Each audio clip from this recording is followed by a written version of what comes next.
1986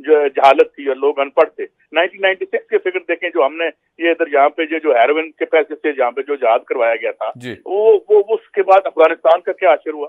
ہم نے 70,000 لوگ مارے گئے, شہید ہوئے شہری, ہمارے سپاہی شہید ہوئے 5-7 ہزار, اکنامک جو کاسٹ ہم نے دی وہ علیحدہ تھی. تو آئی تھنک ہمیں اپنی جو پالیسیاں ہیں ان کو اپنے مفاد میں استوار کرنا ہے. سر لیکن بات تو یہ بھی کی جاتی ہے نا کہ اب 2 بڑے ہاتھیوں کی جنگ تھی جس میں نقصان پاکستان نے بھی اٹھایا, افغانستان نے بھی اٹھایا, اس پورے خطے نے نقصان اٹھایا. اب چاہے وہ رشیا کی انسرجنسی ہو یا پھر امریکہ کا کاؤنٹر انسرجنسی ہو, ہم نے دیکھا پچھلے لگ بھگ 30 سال سے یہی ہوتا آیا. کبھی رشیا افغانستان پر قابض ہو جاتا ہے تو اس کے بعد امریکہ قابض ہو جاتا ہے, اور پھر اس سارے سیناریوں میں پاکستان کے پاس کوئی آپشنز تو نہیں تھے نا سوائے اس کے کہ امریکہ کے ساتھ کھڑا رہتا. بالکل آپشن ہوتے ہیں جی, کیونکہ ہم آپریشن جنرل بابر نے جا کے اس سے ریکویسٹ کی کہ جناب یہ بڑا موقع ہے آ جائیں اور یہ اپنا یہاں ہم جہاد شروع کراتے ہیں. ضرورت تھی جا کے افغانستان میں جا کے مداخلت. اور میں ایک آپ کو بات بتاؤں, امریکہ کی مداخلت سے 6 مہینے سوویت یونین کے آنے سے 6-7 مہینے پہلے امریکہ پہنچ چکا تھا. پروووک کر رہا تھا وہاں پہ اس کو آنے کے لیے, ٹریپ کر رہا تھا. یا میں نے برزینسکی کا جو سیکورٹی ایڈوائزر تھا اس وقت کا, اس کا کارٹر کا, اس کا انٹرویو پڑا ہوا ہے کہ وہ پہلے آئے یہاں آ کے انہوں نے ایک بار لاڈ کو $5 لاکھ دیا. یہ چیزیں چھپ چکی ہیں کہ جناب یہ ہم اس کے انقلاب ثور کو سبوتاج کرنا چاہتے ہیں.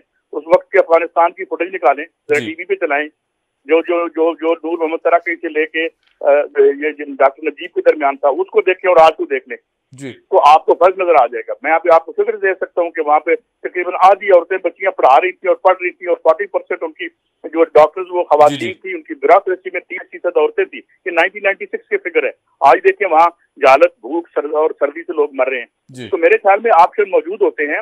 اگر آپ کی اشرافیہ اتنی سب سرویٹ نہ ہو, اپنے ذاتی مفاد سے آگے دیکھنے کے قابل ہی نہ ہو, تو پھر وہی اشر ہوتا ہے جو ہمارا ہوا تھا. رائٹ جی, بالکل ٹھیک, پوائنٹ ویل ٹیکن. اچھا سعید صاحب, ایک بات یہ بھی ہے کہ امریکہ اور برطانیہ نے خاص طور پر اب بہت پرو ایکٹیو دکھائی دیے ہیں, کیونکہ امریکہ نے بھی فوجی دستے اتارے میں ہیں آس پاس کے جو سراؤنڈنگ ممالک ہے وہاں پر, اور برطانیہ کی طرف سے بھی یہ بات ہے جی بہت سی سینکشنز بھی لگا دی گئی ہیں روس پر ایک دم سے. اب سچویشن کیا بنتی دکھائی دے رہی ہے آپ کو؟ دیکھیں امریکہ تو کہہ چکا ہے کہ آج جو بائیڈن کا بیان دیکھیں وہ کیا تھا, یوکرین کے لوگوں کے لیے دعا کریں.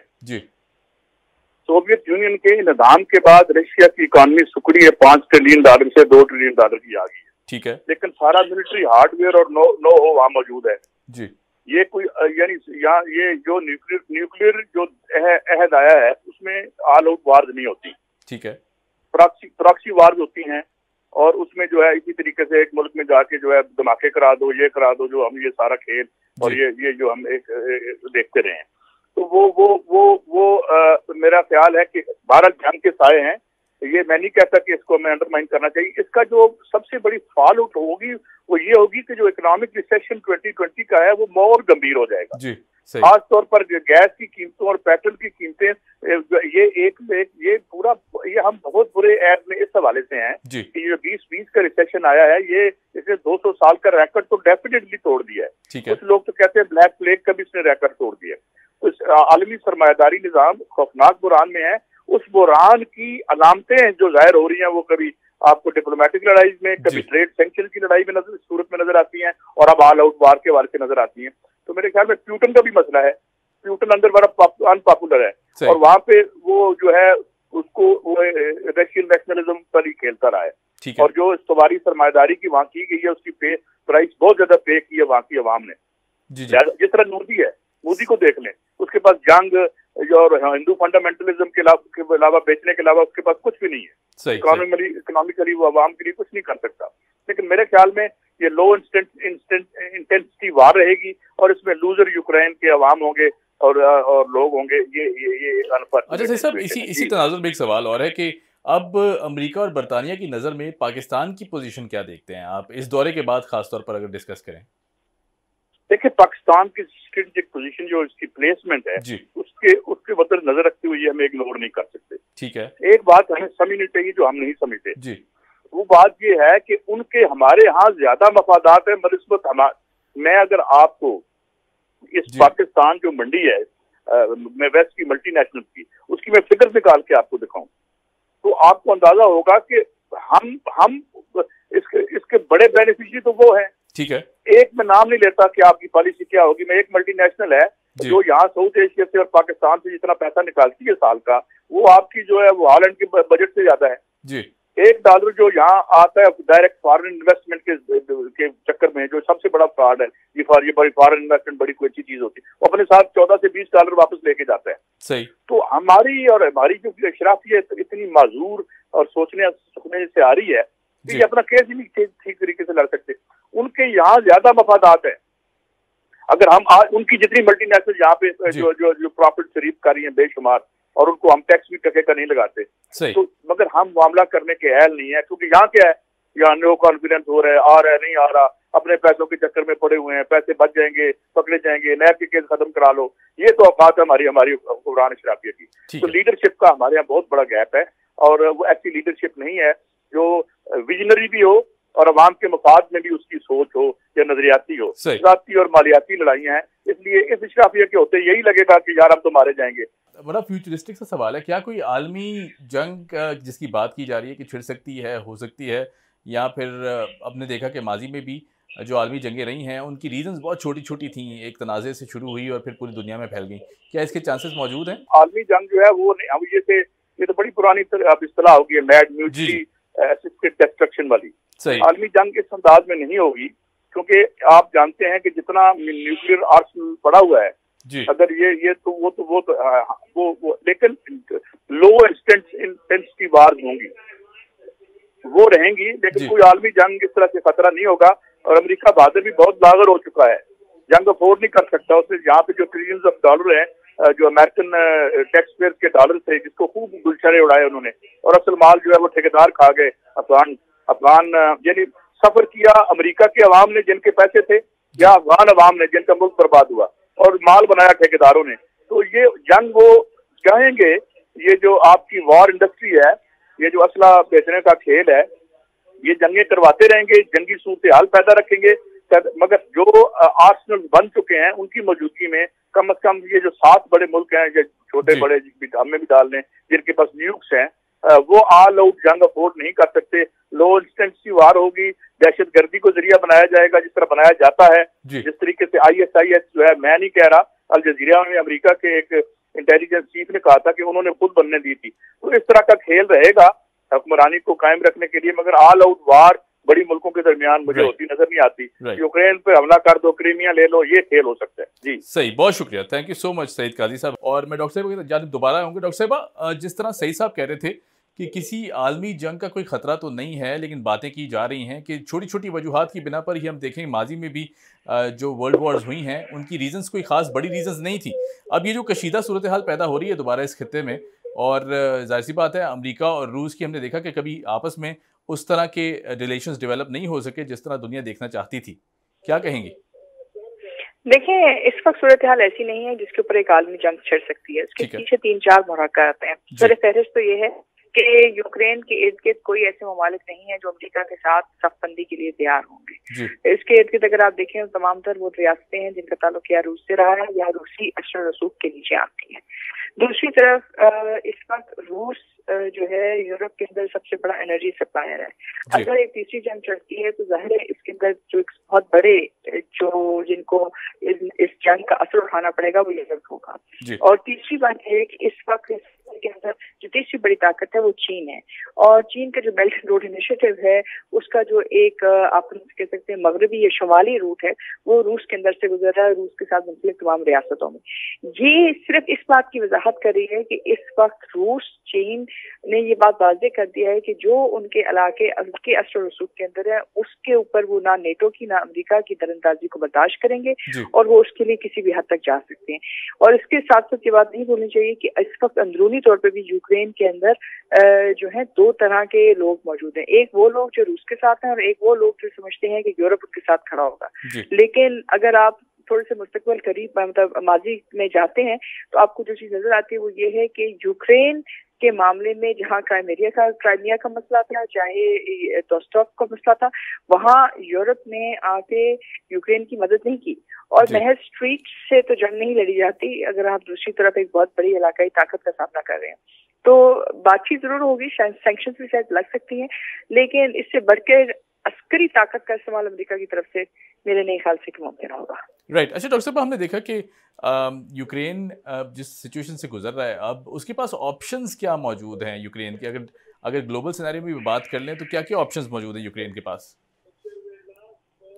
میرے خیال سے اس وقت یوکرین کے پاس یہی آپشن ہے کہ وہ روس کے ساتھ جو ہے اپنے معاملات کو آگے لے کے جائے اور امن مذاکرات کے ذریعے جو بچا سکتا ہے بچائے، کیونکہ اس وقت یوکرین کی جو لیڈرشپ ہے اور یوکرین کی جو معیشت ہے یا اس کا جو مستقبل ہے وہ روس کے ساتھ منسلک ہے. اگر کیسپین سی کی پورٹ بند ہو جاتی ہے تو یہ ممکن نہیں ہوگا یوکرین کے لیے کہ وہ محض اپنے لوگوں کو کھانا تک پہنچا سکے روس کی مدد کے بغیر. ظاہر ہے نیٹو کی افواج اوپر سے کھانا تو ایئر لفٹ نہیں کریں گے اور نہ ہی ان کی معیشت کو استحکام دیں گے. ہو سکتا ہے کہ انٹرنل ریوولٹ ہو، اور ہو سکتا ہے یوکرین کی جو قیادت ہے ان کو شاید تبدیلی کا سامنا ہو. صحیح. اچھا، اب پاکستان کا سٹانس کیا نظر میں آتا ہے آپ کو؟ کیا سمجھتی ہیں کہ پاکستان کا سٹانس کیا ہونا چاہیے اس ساری سچویشن میں، جہاں ایک طرف امریکہ، ایک طرف سی پیک، اور پھر اس کے بعد جو یہ نیا بلاک اب بنتا جا رہا ہے ٹورڈز رشیا؟ آپ کس طرح دیکھتی ہیں اس سارے سینیریو کو؟ دیکھیں، پاکستان کے پاس تو اس وقت کوئی دو راستے نہیں ہیں. آپ کو علاقائی تعاون کو فروغ دینا ہوگا، کیونکہ اس وقت افغانستان کا مسئلہ بھی وہیں کا وہیں کھڑا ہے، اور اس وقت یہ بات واضح نہیں ہے کہ آپ کے معاشی مستقبل کے اندر آپ کا کیا رول ہوگا. امریکہ کی سربراہی میں جو معیشی راہداریاں بن رہی ہیں، جیسے میں نے پہلے کہا، ہندوستان کو تمام کلیدی حیثیت دے دی گئی ہے اور تمام تر چیزیں اور جو وزن ہے وہ ہندوستان کے ڈال دیا گیا. تو ایسی صورتحال میں ظاہر ہے آپ نے اپنے لوگوں کے معیشی مستقبل کے لیے علاقے کی طرف دیکھنا، اور یہ بھی دیکھنا ہے کہ آپ کے اس علاقے کے اندر بے جا جو انٹرفیئرنس ہے وہ نہ کی جائے. تو اس میں تو میرے خیال سے یہ پرائم منسٹر صاحب بجٹ کے بعد یہ بات واضح ہوگی کہ اب آپ کمیونسٹ بلاک یا جو ہے مشرقی جو بلاک ہے اس کا حصہ بننے جا رہے ہیں. ٹھیک ہے. اچھا، اگر پاکستانی سینیریو کی بات کر لیں، اب ظاہر ہے آپ نے جس طرح بات کیا کہ پاکستان، انفیکٹ سعید صاحب کہہ رہے تھے کہ پاکستان بلاک چینج کرنے کی جو کوششیں کر رہا ہے، وہ ظاہر سی بات ہے یہ دورہ بہت اہمیت کا حامل تھا، پرائم منسٹر صاحب کا روس کا دورہ. اب آپ کو لگتا ہے کہ اس ساری صورتحال میں ابھی جس معاشی صورتحال سے ہم گزر رہے ہیں، پاکستان جس بحران سے گزر رہا ہے، اس میں ہم امریکہ کی ناراضگی یا پھر کسی ایک بلاک کو چھوڑ کے دوسرے بلاک پہ ٹلٹ اینڈ شفٹ کی پالیسی پہ کیا عمل پیرا ہو سکتے ہیں؟ دیکھیے، آپ کو کوشش تو کرنی پڑے گی، کیونکہ اس وقت آپ جیسے میں نے پہلے کہا کہ امریکہ کی طرف سے جو حکمت عملی اس کے اندر وہ سینکشن کا استعمال کرتا ہے، اور اس وقت تقریباً 90% دنیا کے جو ممالک ہیں تو ایک یا دوسری طریقے سے امریکن سینکشن کے نشانے کے اوپر ہیں. اب ایسی صورتحال آپ کا سب سے بڑا مسئلہ یہ کہ آپ تجارت کس کرنسی میں کریں گے. اگر تو آپ یوان میں کرتے ہیں اور آپ دو طرفہ میکینزم اسٹیبلش کر لیتے ہیں علاقائی سطح کے اوپر، تو بڑی حد تک آپ کا معاشی بحران ہینڈل ہو جائے گا. ڈاکٹر صاحب، ایک آخری سوال میں آپ سے کرنا چاہوں گا. اب سی پیک کا معاملہ اگر ڈسکس کر لیں تو ہم نے دیکھا کہ چائنا بھی کچھ خاص خوش نہیں ہے پاکستان سے. پاکستانی پرائم منسٹر کا جو دورہ چین تھا صدر وزیر اعظم صاحب کا، اس میں بھی ہم نے دیکھا کہ اس طرح کی باتیں کی گئی کہ ڈو مور کا کہیں نہ کہیں کوئی مطالبہ ضرور سامنے آیا ہے چائنا کی طرف سے. کیا چائنا واقعی پاکستان سے خوش نہیں ہے، یا پھر سست روی کا جو شکار ہوا ہے سی پیک کا، کیا اس پہ بہت سے اعتراضات اٹھائے گئے ہیں چائنا کی جانب سے؟ دیکھیں، اعتراضات تو ظاہر کی طرف سے اٹھائے گئے، اس میں کوئی ڈھکی چھپی بات نہیں ہے، کیونکہ جو اس کا نیکسٹ فیز تھا وہ انڈسٹریلائزیشن کی طرف تھا. آپ نے ابھی تک اس کے لیے حکمت عملی واضح نہیں کی، آپ نے یہ بات واضح نہیں کی کہ آپ کس طرح اس کو اوپر آگے لے کے جاتے ہیں. سی پیک بیسکلی ایک میکرو پروجیکٹ تھا، آپ اس کو مائکرو سطح کے اوپر لے کے آگے، جہاں آپ اپنی ملک کی سیاسی اور سماجی جو مسائل ہیں ان کا حل ڈھونڈنے جا رہے ہیں، جبکہ اس کا بنیادی مقصد آپ کے معاشی مسائل کا حل تھا. اب ظاہر ہے اس کے اندر جو سست روی ہے وہ آپ کی اپنی قانونی دستاویز کی ہے، جس میں آپ کو اپنی قانونی پالیسیز بنانی ہے کہ آپ کس قسم کی ترجیحات دیں گے اور کیا نہیں کریں گے. جی صحیح. Thank you so much. بہت شکریہ ڈاکٹر صاحبہ. Thank you so much for joining us. اور ڈاکٹر ماریہ سلطان ہمارے ساتھ موجود تھیں. کہتی ہیں کہ سی پیک کا جو منصوبہ تھا چائنا کی طرف سے، ظاہر سی بات ہے بہت سی ریزرویشنز تھیں، وہ اپنی جگہ بالکل ٹھیک بھی ہیں، کیونکہ ظاہر ہے اتنی بڑی انویسٹمنٹ ہے اور پاکستان کی جانب سے بہت پرو ایکٹیو رہنے کی ضرورت ہے، جو کہ میرے خیال سے اب شروع ہو گیا ہے کام اس پہ اور کیا بھی جا رہا ہے. اور یہ ساری ریزرویشنز خان صاحب کے دورے کے بعد ڈسکس بھی کی گئیں کہ انہیں دور کیا جائے گا، جو سست روی کا شکار ہے اسے بھی بہتر کیا جائے گا. اور دوسری جانب ہم نے دیکھا کہ جس طرح امریکی صورتحال اب پیدا ہو رہی ہے، روس کی جانب سے جو دیکھا یوکرین پہ اٹیک ہوا ہے اور امریکہ جس طرح اس پہ بیہیو کر رہا ہے، سینکشنز لگا دی گئی ہیں فوراً رشیا کے اوپر. اور شاید میرے خیال سے ایک موقع کے اور ایک پوائنٹ کی تلاش ہوتی ہے امریکہ کو، جہاں آ کے رشیا کے خلاف اگر کوئی سینکشنز لگانے کی بات کی جاتی ہے تو امریکہ فوراً پرویکٹیولی سامنے آتا ہے. یہ ہم ماضی میں بھی دیکھتے رہے ہیں. افغانستان کی صورتحال سب کے سامنے ہے کہ جس طرح امریکہ اور رشیا آپس میں الجھتے رہے اور یہ کلیشز ہوتے رہے. اب دیکھنا یہ ہے کہ یہ جو صورتحال ہے روس نے یوکرین پر جو اٹیک کیا ہے یہ کون سی صورتحال پیدا کرے گا, کس طرف کس ڈائریکشن میں جاتی ہے عالمی منظرنامہ میں. اور عالمی منظرنامہ میں اگر ڈسکس کریں تو یہ دو بڑے ہاتھیوں کی جنگ ڈیفینیٹلی اب کس کو نقصان پہنچائے گی یہ آنے والا وقت بتائے گا, اور امریکہ کیا اپنی عسکری قوت استعمال کرے گا یا نہیں کرے گا, یہ بھی ایک بہت بڑا سوالیہ نشان ہے. اور ناظرین بالآخر کمنگ بیک ٹو اندر اسٹوری, ایک اور بڑا فیصلہ سامنے آیا عدالت کی جانب سے جس میں بہت عرصے سے انصاف کے طلبگار عدالتوں کی طرف دیکھ رہے تھے کہ آخر کیا ورڈکٹ آئے گا, اور بالآخر یہ فیصلہ آ جاتا ہے. نور مقدم قتل کیس کا جو فیصلہ ہے وہ سنا دیا گیا اور قاتل ظاہر جعفر کو سزائے موت سنا دی گئی ہے, اور وہ سارے لوگ جشن منا رہے ہیں کہ جو چاہتے تھے کہ نور مقدم کو انصاف ملے اور اس طرح کی جو بروٹیلٹی تھی اسے ہمیشہ کے لیے ڈسکریج کیا جائے. اور بالآخر عدالت کی جانب سے وہ فیصلہ آ گیا کہ جس کا سب کو انتظار تھا. مجھے دیجیے اجازت, کیپ واچنگ ڈیبیٹ ایٹ 8. خدا حافظ.